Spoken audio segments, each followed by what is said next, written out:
In the first few months of his presidency, Donald Trump surrounded himself with a certain sort of ramrod military man: John Kelly, Michael Flynn, H.R. McMaster and Jim Mattis.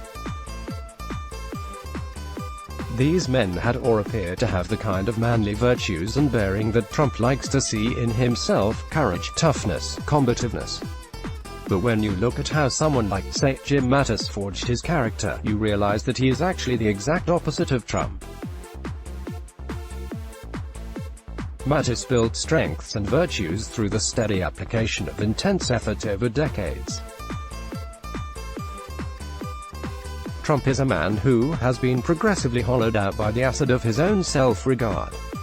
Mattis is a man who is intensely loyal to others and attracts loyalty among those around him.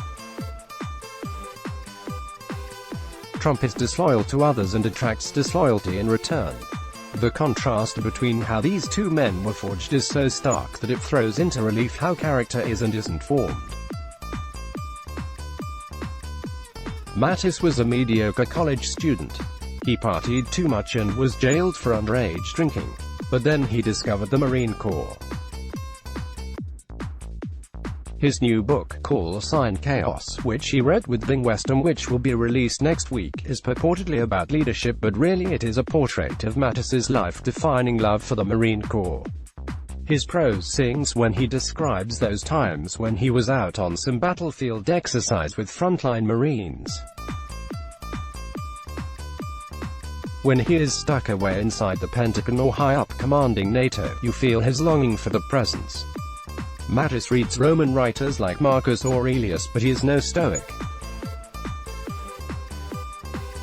Decade after decade he is touring some front or another, starting a million affectionate conversations.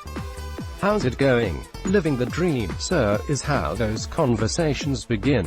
He trusts his Marines enough to delegate authority down. He clearly expresses a commander's intent in any situation and gives them latitude to adapt to circumstances. Love is a motivational state. It propels you. You want to make promises to the person or organization you love. Character is forged in the keeping of those promises. If, on the other hand, you are unable to love and be loved, you're never going to be in a position to make commitments or live up to them. You're never going to forge yourself into a person who can be relied upon. Mattis's drive, born of his devotion to the Corps, is his most telling trait. He works insanely hard, propels himself extremely quickly, making himself, every day, a better Marine. Much of the work is intellectual.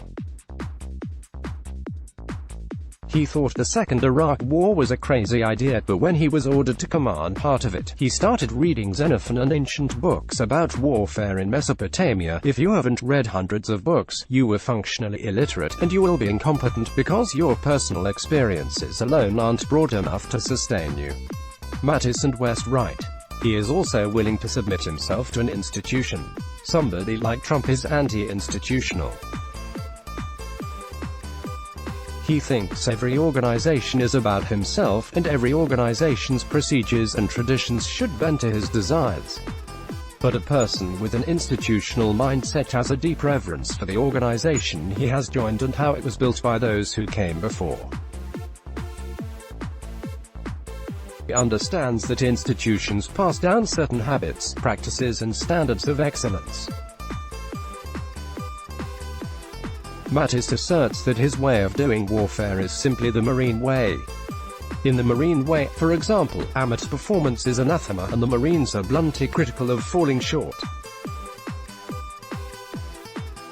Personal sensitivities are irrelevant. Each mission gives him another body of knowledge, another strength, greater capacity to live his devotion to his country. James Davison Hunter, who wrote The Death of Character, once noted that good character does not require religious faith.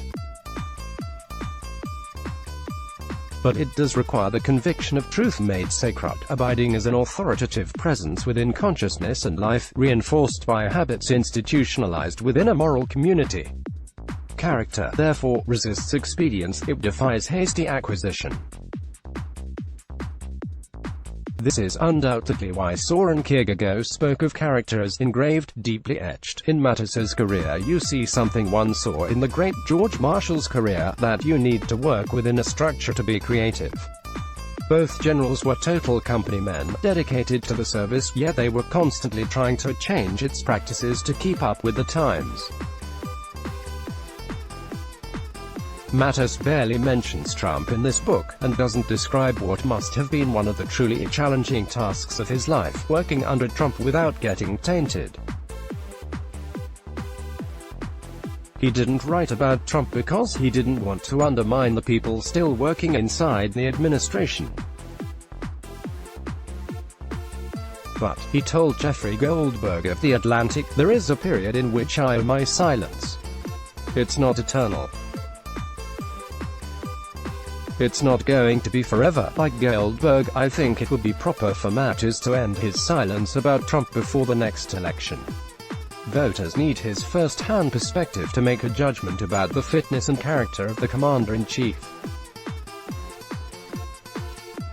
The Times is committed to publishing a diversity of letters to the editor. We'd like to hear what you think about this or any of our articles. Here are some tips. And here's our email, letters@nytimes.com. Follow the New York Times opinion section on Facebook, Twitter @NightOpinion, and Instagram. Let's block ads. Why?